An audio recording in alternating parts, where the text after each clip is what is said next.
शुरुआत होगी। इन्हीं शब्दों के साथ जब कानपुर की मुदिता मिश्रा ने दिल्ली के सेंट्रल हॉल में अपने भाषण की शुरुआत करी तो सेंट्रल हॉल तालियों की गड़गड़ाहट से गूंज उठा। इस वक्त मुदिता मिश्रा खुद हमारे साथ हैं, उनसे ही बात करेंगे कि किस तरह उन्होंने तैयारी करी अपने इस भाषण के लिए। जब पहली बार उनके पास इस भाषण के लिए फोन आया तो कैसा उनको फील हुआ। मुदिता, सबसे पहले तो आपका स्वागत है जेएमडी न्यूज में। और किस तरह से आपने इस भाषण के लिए आपको फोन आया और प्रधानमंत्री नरेंद्र मोदी ने भी आपको खूब सराहा है, कैसा लगा था आपको? बहुत अच्छा लगा।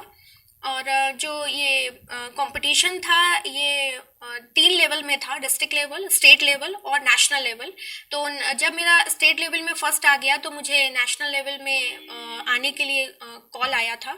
और सबसे बड़ी बात ये थी कि अब तक के इतिहास में पहली बार ये नेशनल यूथ पार्लियामेंट जो ऑर्गेनाइज कराया गया वो दिल्ली के पार्लियामेंट सेंट्रल हॉल में ऑर्गेनाइज कराया गया।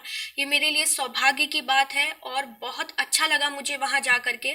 माननीय प्रधानमंत्री जी ने भी इस बात का जिक्र किया था कि आज आप उस कुर्सी पे बैठे हैं जिस पर कभी बाबा साहब अम्बेडकर, श्यामा प्रसाद मुखर्जी, जवाहरलाल नेहरू जी ने बैठ करके संविधान का मंथन किया, भारत के लिए तपस्या करी, भारत को आगे बढ़ाने के लिए संघर्ष किया।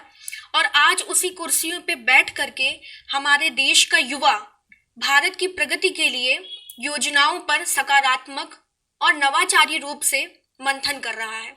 तो ये मेरे लिए वास्तव में बहुत बड़ी बात थी। मुझे बहुत अच्छा लगा। मैं माननीय प्रधानमंत्री जी का, माननीय मुख्यमंत्री उत्तर प्रदेश का हृदय से धन्यवाद देती हूँ जिन्होंने मुझे खूब सारा आशीर्वाद और दी है। मुझे आपने कानपुर से पढ़ाई लिखाई, कहाँ से आपने शुरुआत करी अपनी पढ़ाई लिखाई की और किस तरह से आपने अपनी पढ़ाई लिखाई को मैनेज किया, और फिर आगे चल के जब ये इस भाषण में कितना आपको पूरा भाषण तैयार करने में कितना समय लगा, इसके बारे में बताइए। मेरी प्राइमरी एजुकेशन और 12th तक पूरी एजुकेशन मेरी बीएनएसडी शिक्षा निकेतन इंटर कॉलेज पेना झापन में हुई है।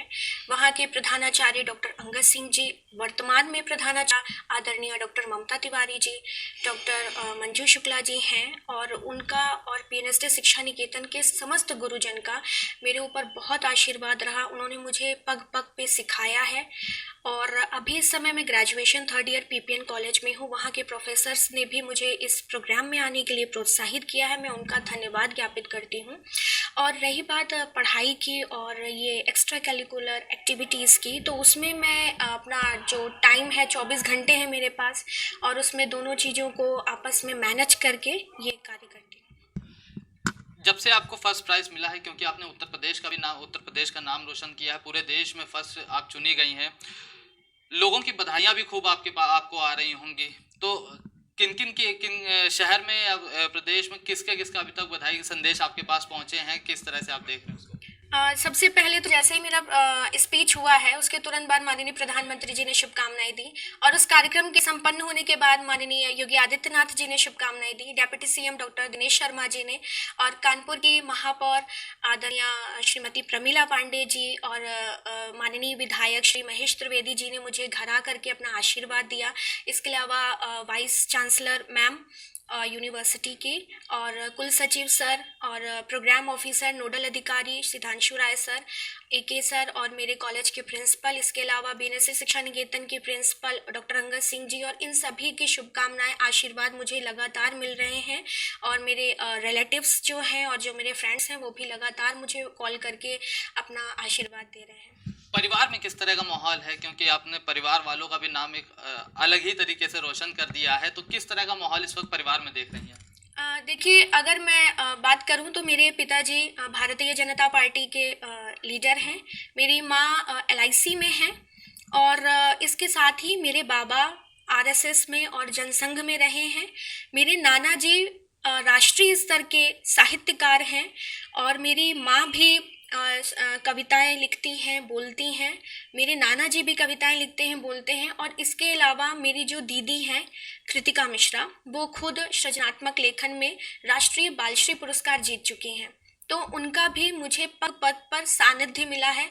और मेरे माता पिता ने मुझे बचपन से, मुझे याद है जब मैं क्लास 1st में थी तब पहली बार मैंने सर्वपल्ली डॉक्टर राधाकृष्णन जी पर अपने स्कूल में भाषण दिया था।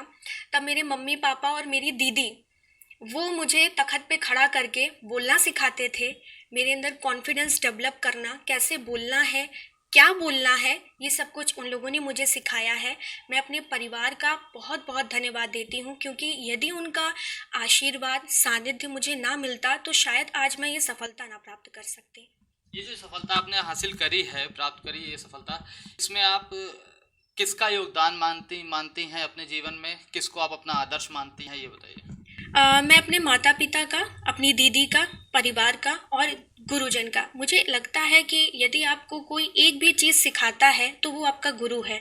तो मुझे अभी तक की लाइफ में पग पग पे लोगों ने सिखाया है, सभी मेरे गुरु हैं। मैं उन सभी को अपना आदर्श मानती हूँ और इस सफलता के लिए उन्हीं को अपना श्रेय देती हूँ। क्या कहना चाहेंगी देश के यूथ से इस वक्त, क्या कहना चाहेंगी? क्योंकि यूथ के लिए आप एक अलग ही इंस्पिरेशन बन गई हैं, तो उनसे क्या कहना चाहते हैं देश के लिए? मैं युवा शक्ति से ये कहना चाहती हूँ कि आप सकारात्मक ढंग से, नवाचारी ढंग से भारत के लिए कार्य करें, भारत की प्रगति के लिए कार्य करें, भारत को आगे बढ़ाएं, पूरे विश्व में स्थापित करें। और जैसा कि माननीय प्रधानमंत्री जी ने भी युवाओं से, युवा शक्ति से आह्वान किया है, मैं भी उनसे आह्वान करती हूँ कि भारत के लिए कार्य करें और भारत को पुनः विश्व गुरु बनाने के लिए प्रयासरत रहें। और एक और बात कहना चाहती हूँ युवा शक्ति से कि जिए तो इस भारत के लिए और मरे तो इस भारत के लिए। बिल्कुल, तो ये थी मुदिता मिश्रा, जिनका साफ तौर पे कहना है कि जिए तो भारत के लिए और मरे तो भारत के लिए, जिन्होंने उत्तर प्रदेश के साथ साथ पूरे देश का और कानपुर का नाम रोशन किया है। वीडियो जर्नलिस्ट नीरू मिश्रा के साथ Abhinav Shukla, GMD news Kanpur. Dhanvantari super speciality hospital दक्षिण कानपुर का एकमात्र super speciality hospital, CGHS, QCI और NABH द्वारा प्रमाणित। दक्षिण कानपुर में सभी तरह के विशेषज्ञों से सुसज्जित एकमात्र super speciality OPD, round the clock critical care expert द्वारा कवरेज एवं अत्याधुनिक मशीनों से लैस ICU। कानपुर के एकमात्र विश्व स्तरीय super speciality fully SS modular OT, सभी प्रकार के कैंसर का विश्व स्तरीय इलाज। कोरोना का खौफ, लंबा लॉकडाउन, क्वारंटीन और आइसोलेशन के बाद आखिर वो दिन आ ही गया जब स्वास्थ्य विभाग का झंडा कोरोना के सीने में गड़ ही जाएगा। 16 जनवरी सन 2021 से वैक्सीनेशन का प्रोग्राम शुरू होना है। इस मामले पर पूरी जानकारी देने के लिए हमारे साथ कोरोना फाइटर, शहर के सबसे बड़े कोरोना फाइटर, शहर के CMO डॉक्टर अनिल मिश्रा हमारे साथ मौजूद हैं। सर, किस तरीके से कल की तैयारी रहेंगी, कैसे वैक्सीनेशन किया जाए? मैं आप लोगों को सबसे पहले तो नए वर्ष की बधाई देता हूं, और कोरोना से जिस तरह से आपने लड़ाई में आप लोगों का साथ रहा उसके लिए बधाई देता हूं। कल माननीय जैसा प्रधानमंत्री जी ने और माननीय मुख्यमंत्री जी के निर्देश हैं, उसके क्रम में हमारे यहाँ कानपुर नगर में शासन के निर्देश के क्रम में 6 हमने सेंटर्स बनाया है। ये 6 सेंटर हैं: GSBM medical college Kanpur, Ursula अस्पताल कानपुर, डफरीन अस्पताल कानपुर, मान्यवर कांसीराम अस्पताल कानपुर, और CSCs में हमने सरसौल और बिधनों को लिया है। तो इस तरह से ये 6 सेंटर पर हमारी जो टीमें हैं वो रहेंगी। हमारा जो वैक्सीन है, वैक्सीन आपको मालूम है कि आज हमारा जो कोल्ड चेन पॉइंट है वहाँ पे भी वैक्सीन पहुँच जाएगी। हमें 21,700 डोज वैक्सीन प्राप्त हो चुकी हैं। हमारा कल के वैक्सीनेशन के लिए कि हर सेंटर पर 100 लोगों का वैक्सीनेशन करेंगे।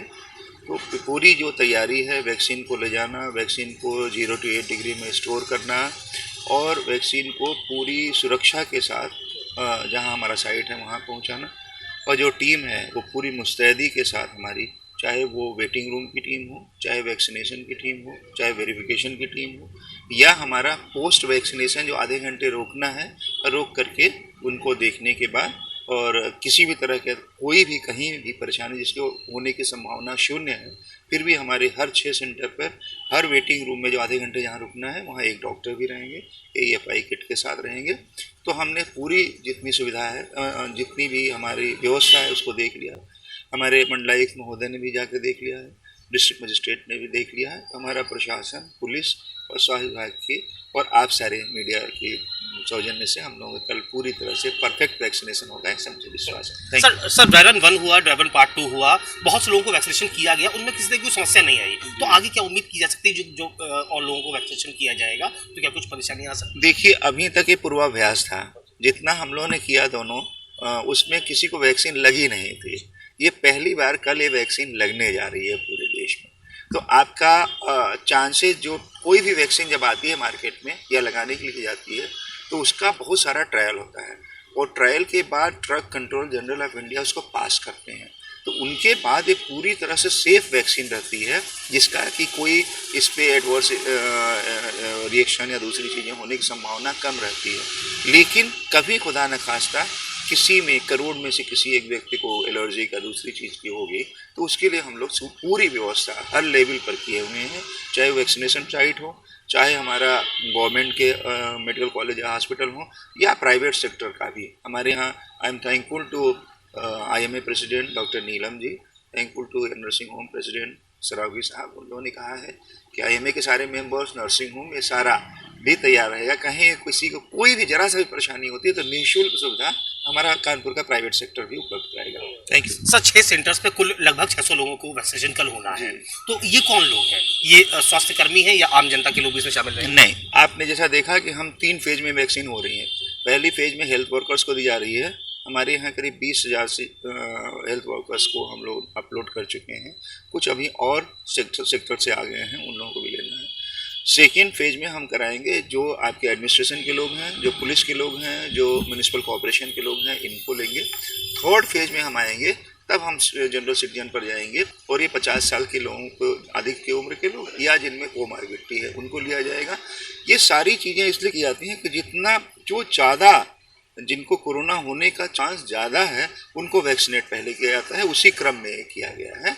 और इसको बहुत सोच समझ के शासन की रणनीति के तहत किया गया है। जो शासन का निर्देश है उसी तरह से वैक्सीनेशन भी कराया जाएगा, उसके अतिरिक्त किसी भी तरह का कोई चेंज नहीं किया जाएगा। चलिए सर, GMD न्यूज़ की तरफ से बहुत बहुत शुभकामनाएं आपको, बहुत बहुत धन्यवाद। तो ये थे हमारे शहर के डॉक्टर, शहर के CMO डॉक्टर अनिल मिश्रा जी, जिन्होंने बताया कि कुल 6 सेंटर्स कानपुर शहर के अंदर बनाए गए हैं। हर सेंटर्स पे 100 लोगों को ये वैक्सीनेशन दी जाएगी। सबसे पहले 3 चरणों में ये वैक्सीनेशन दी जाएगी। सबसे पहले जिनको प्रायोरिटी दी जा रही है वो हेल्थ वर्कर्स होंगे, स्वास्थ्य कर्मी होंगे। निश्चित तौर पर GMD न्यूज़ की तरफ से पूरे शहरवासियों को और स्वास्थ्य विभाग को बहुत बहुत शुभकामनाएं। कैमरा पर्सन नीरू मिश्रा के साथ विवेक दीक्षित, GMD न्यूज़। खुशियां जब दूध की नदियां बहे, अपने पशुओं को दीजिए सेहत से भरपूर मिल्कोमोर पशु आहार। जब पशुओं को मिलेगा मिल्कोमोर पशु आहार तो दूध बहेगा, मुनाफा बढ़ेगा,